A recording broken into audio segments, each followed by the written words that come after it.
A continuación voy a exponer mi plan de trabajo. TR1. Eh, Como puede ver, yo he puesto mi información general, mi planificación del trabajo. También nos da unas preguntas guías. A continuación voy a responder las preguntas guías en mi hoja de respuesta. La primera pregunta nos dice: ¿cuáles son los pasos secuenciales para ejecutar la conversión de la cocina eléctrica monofásica a una trifásica en conexión triángulo? El primero es armar un circuito en diagrama y kilómetro de un circuito eléctrico para tener una visión de cómo terminará. El segundo paso es verificar en qué condiciones se encuentra y modificar para ver si faltan o sobran piezas.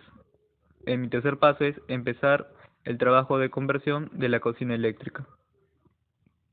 La pregunta 2 nos dice cuáles son los equipos, herramientas y materiales que se deben de utilizar para la tarea de convertir una cocina monofásica a trifásica. Mis equipos son interruptor, un termomagnético, un variador de frecuencia, un multímetro. Mis herramientas son alicates, destornilladores, pelacables y pinzas. Y mis materiales son conductores eléctricos, interruptores, tomacorrientes y tablero de distribución. En mi tercera pregunta dice: elabora el esquema de conexión de la modificación de la cocina eléctrica monofásica a trifásica en conexión triángulo. Como podemos observar el gráfico, ahí está con la conexión. En mi cuarta pregunta nos dice calcular la corriente de línea y fase de una cocina de 3 hornillas, de 1050 watts a 2200 volt, a 220 voltios, cada una, conectadas en un sistema trifásico en triángulo. Mi respuesta es de 3.92 amperios. En mi quinta pregunta nos dice: de acuerdo a las características técnicas de la cocina electrónica mencionada en el planteamiento del trabajo, ¿qué amperaje consume en conexión monofásica y cuánto consumirá en conexión trifásica en triángulo? Como podemos observar, en la conexión monofásica consume 6.57 amperios, mientras que en mi conexión trifásica en triángulo consumirá de 20.91 amperios. En mi sexta pregunta nos dice: ¿qué precauciones de seguridad se deben tener en cuenta en el uso de instrumentos de medición eléctrica como multímetro y pinzas perimétricas?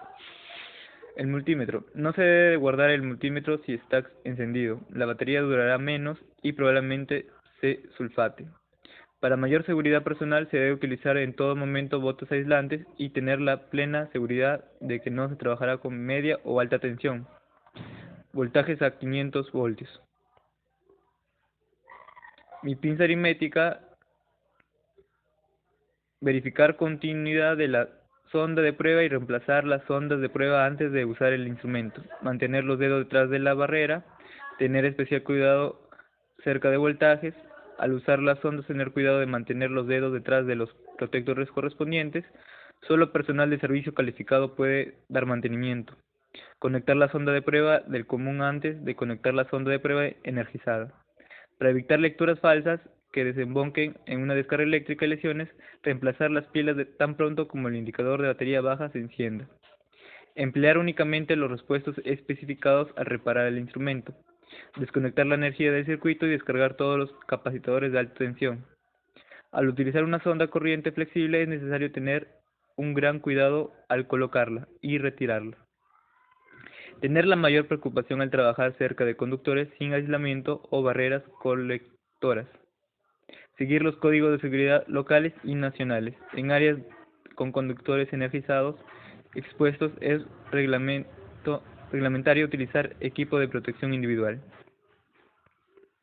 Ahora nos da un planteamiento del problema que nos pide: la empresa solicita que elabore un procedimiento escrito con esquema de conexión y protocolos de medida para comprobar el buen funcionamiento de la cocina eléctrica, que se debe de convertida a trifásica en conexión triángulo. En mi hoja de planificación he puesto contar con mi equipo de EPP según la norma peruana 370, construcción del esquema, asesoría adecuado, fijar la conexión según la norma peruana 370, utilizar pinzas, el accesorio adecuado, utilizar el multímetro, el accesorio adecuado, y graficar el esquema, accesorio adecuado. En mi dibujo esquema diagrama podemos observar lo que es la conexión, una conexión triángulo. En mi lista de recursos, en mis máquinas y equipos he puesto un motor trifásico, un generador, un medidor de temperatura, un enchufe monofásico, un generador de energía. En mis herramientas he puesto pinzas y pinzas de corte, destornillador estrella, alicate de corte diagonal, cables y llaves. En mi material e insumos he puesto manual de diseño, termostato y temporizador. Mi conclusión, la conexión trifásica tiene 3 fases y 3 corrientes alternas, por ello es recomendable si necesitas una gran potencia para una industria o empresa, cuando el domicilio se encuentra muy alejado del punto de conexión con la red eléctrica distribuidora más cercana, o también una vivienda con numerosos aparatos de gran consumo eléctrico, como un horno o una bomba de calor. Muchas gracias.